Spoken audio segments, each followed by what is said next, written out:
Hi everyone, कैसे हैं आप लोग। तो आज हम लोग जितने जन जैसे सीरियल का एग्ज़ाम दिए होंगे उस पे कटअप पे कुछ बात कर लेते हैं हम लोग, क्योंकि बहुत कोई का एक कन्फ्यूजन है कि अगर रिजल्ट आएगा अभी तो कटअप कितना जाएगा। ठीक है, तो देखिए हम लोग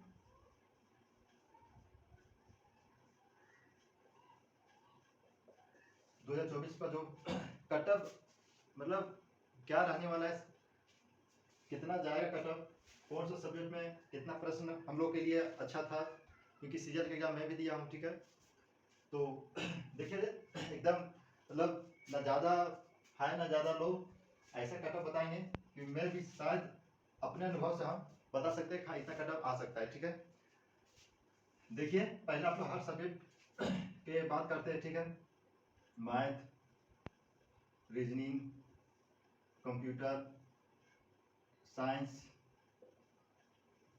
और उसके बाद क्या था, झारखंड। ऐसे सब्जेक्ट था और क्या इसमें कुछ छूट गया कि हाँ जीएस। ठीक, इतना सब्जेक्ट था कुछ थर्ड पेपर में, पेपर थर्ड।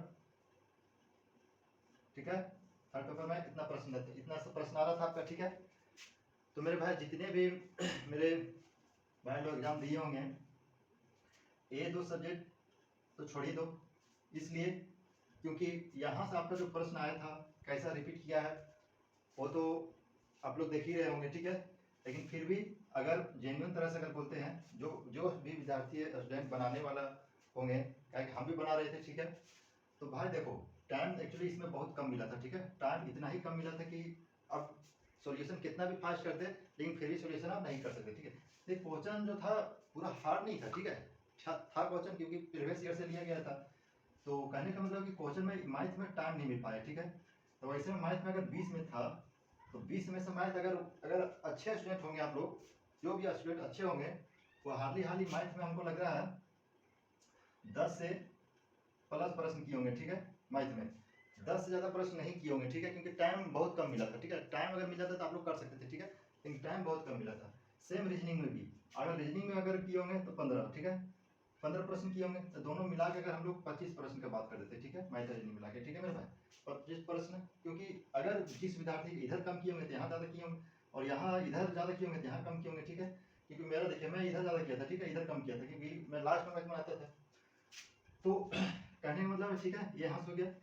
उसके बाद देखिए यहाँ अगर जिस विद्यार्थी 20 में से अगर कंप्यूटर में हार्डली कितना किए होंगे आप लोग, कितना किए होंगे, 12 से 15, क्योंकि क्वेश्चन ऐसा इजी तो था नहीं, क्वेश्चन इजी तो था नहीं मेरे भाई, क्वेश्चन तो टफ ही था। तो कितना किए होंगे, 10 से 15 प्रश्न किए होंगे। सेम अगर सेम इसमें भी सेम उसी तरह था। ठीक है, इसमें भी कितना किए होंगे, 10 से 15 प्रश्न किए होंगे। ठीक है, झारखंड में, झारखंड जो था आपका, झारखंड आपका ज़्यादा उसको टफ भी नहीं बोल सकते ना, ज़्यादा उसको हार्ड बोल सकते थे, तो मॉडरेट क्वेश्चन था। ठीक है, तो मॉडरेट क्वेश्चन था, तो इसमें आप हार्डली कितना किए होंगे, इसमें आप जैसा कि पता चला है अनुभव लेके कि कितना लोग कर पाया है सही, तो इसमें अगर 40 का था तो इसमें आप लोग कितना किए होंगे, 20 से 25 के बीच में। इससे ज़्यादा तो कोई बच्चा नहीं किया होगा, हम इतना लिख के गारंटी के साथ बता रहे हैं। ठीक है, इससे ज़्यादा कोई बच्चा नहीं किया होगा। ठीक है, यहाँ जो आपका कितना किए होंगे, 15 से 18 के बीच में। बताइए जो हम ये बता रहे हैं इससे कोई ज़्यादा किए हैं क्या, इससे कोई भी बच्चा ज़्यादा किए हैं तो आप लोग बताइए हमको। अब बताइए इतना में से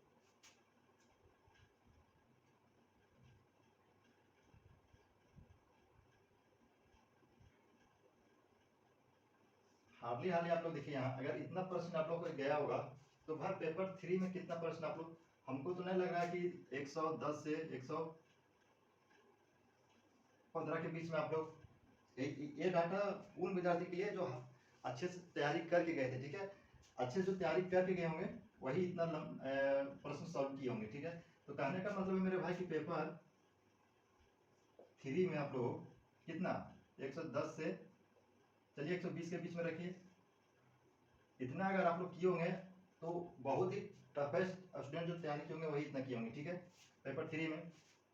अब मेरे भाई पेपर 2 में देखिए, पेपर 2 में ज़्यादा तो टफ था प्रश्न नहीं, ना ज़्यादा इजी था, इसमें भी था मीडियम ही था। इसमें आप लोग कितना किए होंगे, 85 से 90 के बीच में। इतना ज़्यादा तो आप लोग कर नहीं मतलब कोई कोई अगर स्टूडेंट इससे ज़्यादा किया होगा तो अलग बात है, लेकिन इतना ही मैक्सिमम इतना ही मानिए, ठीक है।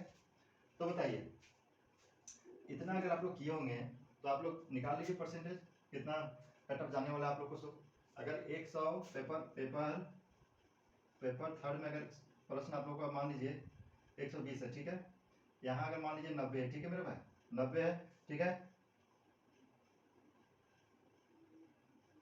मतलब कि आप लोग को 210, मतलब कि आप लोग को 210 प्रश्न अगर यहाँ से आप लोग को सही हो रहा है मेरे भाई, कट ऑफ निकाल लीजिए कितना जाने वाला है। सो हार्डली मेरे भाई अगर कट ऑफ भी जा रहा होगा ना, तो देखिए कट ऑफ भी आपका जा रहा होगा तो ज़्यादा नहीं जाएगा, ठीक है, क्योंकि इस बार का जो आपका प्रश्न था उसके हिसाब से बता रहे हैं। अगर कट ऑफ जाएगा भी ना तो कम से कम 200 से प्लस नहीं जाने वाला है, ठीक है। 200 से माइनस ही जाएगा कट ऑफ, ठीक है। 200 आपका मतलब कितना 150 ही है, मतलब 250 में से 200 आपका नहीं जाएगा, ठीक है। 200 से कम ही जाएगा आपका नंबर, यहाँ पे प्रश्न आपका 200 से कम ही सॉल्व होगा यहाँ पे, ठीक है। क्योंकि जिस तरह था यहाँ पे इतना नहीं जाने वाला है, 200 आपका नहीं जाएगा, ठीक है। कोई भी हालत में 200 आपका नहीं जाएगा। इसलिए ये भी अगर जो प्रॉपर येसो अगर चाहते थे उनके लिए भी 200 नंबर जाना मुश्किल है, 200 नंबर जाना उनके लिए भी मुश्किल है, ठीक है। क्योंकि हम बता रहे हैं और आप लोग देखना अगर इससे ज़्यादा जा रहा है तो समझ लेना कि ये जो हुआ है वही आप लोग समझ रहे हैं क्या बोलना चाह रहे हैं, ठीक है। तो कहने का मतलब है आपका कि 200 से कम ही नंबर जाएगा, ठीक है। 250 में से जिसका अगर 180 से भी प्लस होगा ना उसका ये एसओ रखा हुआ है, ठीक है, उसका ये एसओ रखा हुआ है, ठीक है। 180 भी नंबर जाएगा ना उसका ये एसओ रखा हुआ है, आप लोग देखना। अगर इससे ज्यादा जा रहा है ना 180 से भी ज्यादा जा रहा है ना, समझ लेना कि क्या हुआ है, समझ गए आप लोग। तो कहने का मतलब है इससे ज्यादा नहीं जाएगा, ठीक है। अब बताइए ये तो ठीक है, पेपर 1 पेपर 2 इतना ये सब ठीक है। जिस स्टूडेंट का जिस विद्यार्थी का पेपर 1 में जो हालत हुआ होगा मेरे भाई, पेपर 1 में जो हालत हुआ होगा, पिछले बार के तुलना अगर आप लोग तैयारी करके गए होंगे तो आप लोग को क्या हाल हुआ होगा तो हम ही जान रहे, क्योंकि हम भी एग्जाम दिए, मेरा सेंटर रांची पड़ा हुआ था, ठीक है। अब बताइए पिछले बार जिस तरह प्रश्न आया था पेपर 1 में उसके लेवल से लड़का लोग तो तैयारी भी नहीं किया होगा। हम खुद नहीं पेपर 1 का भी तैयारी की है, ठीक है। लेकिन वहां गए तो पता चल गया साला एक प्रश्न को 10 बार पढ़ो फिर भी आंसर नहीं आ रहा था कि क्या पूछा है, समझ रहे हैं आप लोग। तो कहने का मतलब है कि पेपर 1 में अगर 36 नंबर भी कोई ला रहा है तो बहुत ला दे रहा है, ठीक है। 36 नंबर पास था ना, इसमें 30% लाना था। 120 में आपको कितना 30% लाना था, ठीक है मेरे भाई। बताइए 30% लाना यहाँ मुश्किल हो रहा था। अब बताइए यहाँ से प्रश्न आपको सी सेट से दे दिया, यूपीएससी का जो एग्जाम होता है सी सेट से यहाँ से प्रश्न दे दिए थे, क्या मतलब बनता है मेरे भाई, क्या मतलब बनता है कि आप लोग सी सेट से प्रश्न दे दिए, क्या लग रहा है आप लोगों को ऐसा करना संभव है, बताइए। दूसरी बात है मैथ रीजनिंग में आप लोग को, मैथ रीजनिंग में आप लोग को 32 प्रश्न आप लोग को ऐसी जो भी स्टूडेंट को पता चल गया होगा। अच्छा एसएससी सीजीएल का ये सेट आप लोग, ये सेट जो आप लोग क्या करना देख लेना, मैथ एंड रीजनिंग। अब बताइए उन लोग को क्या होगा, उन लोग देख लिया होगा तो लोग का ठीक है, समझ रहे बात को। कट ऑफ यहीं से पड़ेगा हमें, ठीक है, कट ऑफ यहीं से पड़ेगा, वरना 170 180 कम भी जा सकता है कट ऑफ। 180 से अगर ज्यादा जा रहा है तो समझिए यही सब चक्कर में जा रहा है, ठीक है, वरना इससे कम ही जा सकता है, ज्यादा नहीं जाएगा, ठीक है। तो यही था कट ऑफ के बारे में। और देखिए पेपर थर्ड में हमको ऐसा फील हो रहा है 85 से 90 इसमें चला जाएगा, ठीक है, क्योंकि इसमें पेपर उतना टफ नहीं था, 85 से 90 तक जा सकता है इसमें, ठीक है। कि अक्सर लोगों को रिव्यूज पता चला है कि हाँ इतना ही जा रहा था, ठीक है, तो इतना ही जा सकता है, ठीक है। चलिए यही था एसएससी के कट ऑफ के बारे में। और ठीक है मिलते हैं नेक्स्ट वीडियो में, तब तक के लिए बाय बाय।